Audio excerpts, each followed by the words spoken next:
कभी कभी जिंदगी में ऐसे स्थान मिलते हैं जहां पहुंचते ही मन खुद ब खुद शांत हो जाता है, जहां हवा में सिर्फ नमक और नमी नहीं बल्कि एक अनकही ऊर्जा बहती है।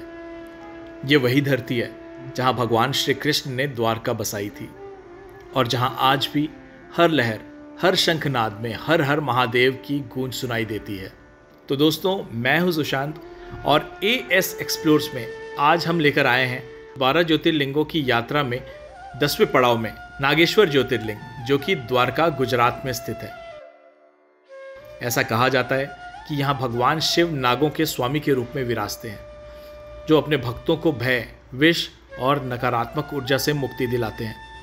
और ये सिर्फ एक मंदिर नहीं बल्कि वो जगह है जहाँ श्रद्धा और शांति मिलकर एक ज्योति बन जाती है, जो कि भीतर के अंधकार को मिटा सकती है। तो चलिए इस दिव्य यात्रा में साथ चलते हैं और जानते हैं नागेश्वर ज्योतिर्लिंग की कथा, इसका रहस्य और उस शक्ति को जो सर्पों के बीच भी स्नेह का संदेश देती है।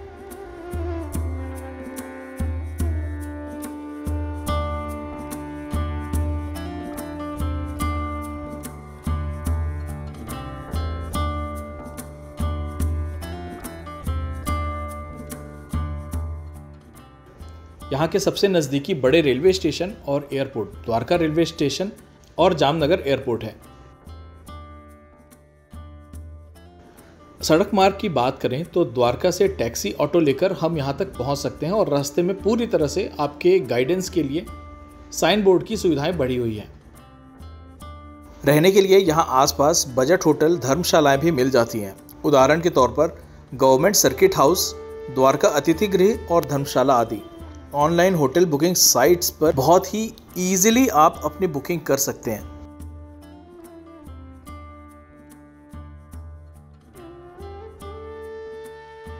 सबसे अच्छा समय यहाँ आने के लिए नवंबर से फरवरी तक का माना जाता है, यानी कि ठंड का मौसम। और साथ ही महाशिवरात्रि के समय भी यहाँ विशेष पावन माह माना जाता है। मंदिर के नज़दीक रहने से सुबह शांत दर्शन मिलेंगे, लेकिन समुद्र तट और द्वारका शहर में भी आप रुक सकते हैं, जो कि एक बहुत अच्छा विकल्प माना जा सकता है। और वहां से अन्य दर्शनीय स्थल भी बहुत पास में स्थित हैं।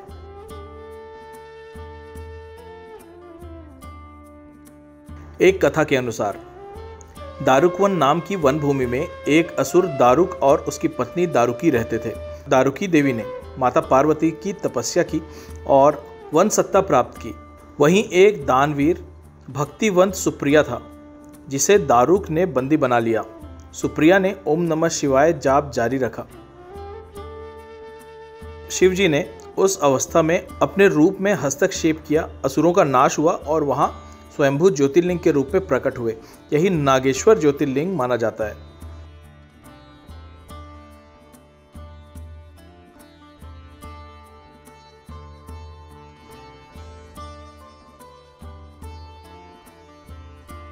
एक अन्य कथा के अनुसार यहाँ शिव जी ने नागों के रक्षक के रूप में स्थित होना स्वीकार किया, इसलिए इसे नागेश्वर कहा गया। ये ज्योतिर्लिंग स्वयंभू माना जाता है और मानव की मूर्तिकला नहीं, यानी मानव की मूर्तिकला नहीं बल्कि प्राकृतिक दिव्य अभिव्यक्ति। यहाँ लिंग दक्षिण की ओर मुख करे हुए है, जो कि अपेक्षाकृत दुर्लभ है। पूरी कथा में कहा गया है कि यहाँ का शिवलिंग द्वारकाशिला नामक पत्थर से बना है और उस पर छोटे छोटे चक्राकार चिन्ह, चैकर्स बने हुए हैं।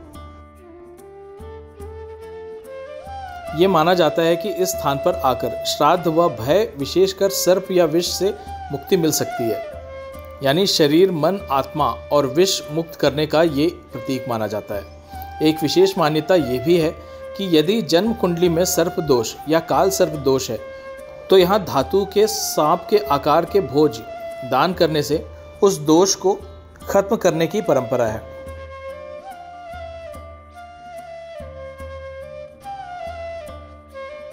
ज्योतिषीय दृष्टि से यह भी माना जाता है कि ये स्थान राहु की विशेष सक्रियता वाली राशि यानी कि मिथुन राशि यानी कि जेमिनी से जुड़ा हुआ है। इसके कारण जिन लोगों की कुंडली में सर्प दोष, राहु केतु के प्रभाव, भय, शत्रुता आदि हो, उन्हें यहाँ आके पूजा करना या दान करना लाभप्रद हो सकता है।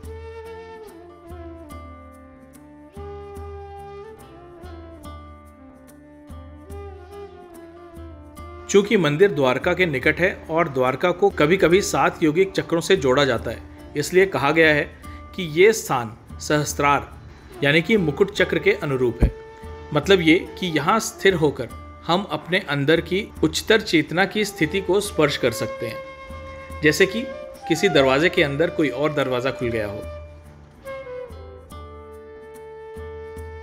ये ज्योतिर्लिंग भगवान शिव के उस रूप को दर्शाता है जो भय, विष, दुर्भाग्य से रक्षा करता है। इसलिए यहाँ भक्त हर विष से मुक्ति कामना लेकर आते हैं। श्री शिव पुराण आदि ग्रंथों में भी इसे दारुकावनेन नागेशम नाम से उल्लेख मिला है। यदि आप अपनी 12 ज्योतिर्लिंग यात्रा में हैं तो यहाँ का अनुभव अनिवार्य सा माना जाता है, क्योंकि ये श्रृंखला में एक बहुत ही महत्वपूर्ण पड़ाव है जो रक्षा, शक्ति और आध्यात्मिक जागृति का प्रतीक है। स्थानीय रिचुअल्स की बात करें तो मंदिर सुबह जल्दी खुल जाता है। जितना जल्दी पहुंचे उतना ही शांत माहौल आपको मिलेगा।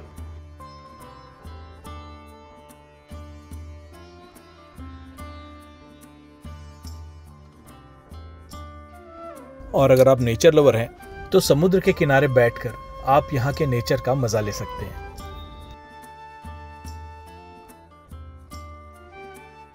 तो फ्रेंड्स, आज के लिए इतना ही। आपको हमारा ये एपिसोड कैसा लगा हमें ज़रूर बताएं। अगर आप हमसे कोई ऐसी जानकारी शेयर करना चाहते हैं जो कि हम अपने एपिसोड्स में कवर करें तो हमें कमेंट के माध्यम से ज़रूर बताएं। मिलते हैं बहुत जल्द हमारे 12 ज्योतिर्लिंग की यात्रा को आगे बढ़ाते हुए और 11वां ज्योतिर्लिंग के दर्शन करते हुए। Stay tuned and keep watching ES explores. जय शिव शंभू, हर हर महादेव।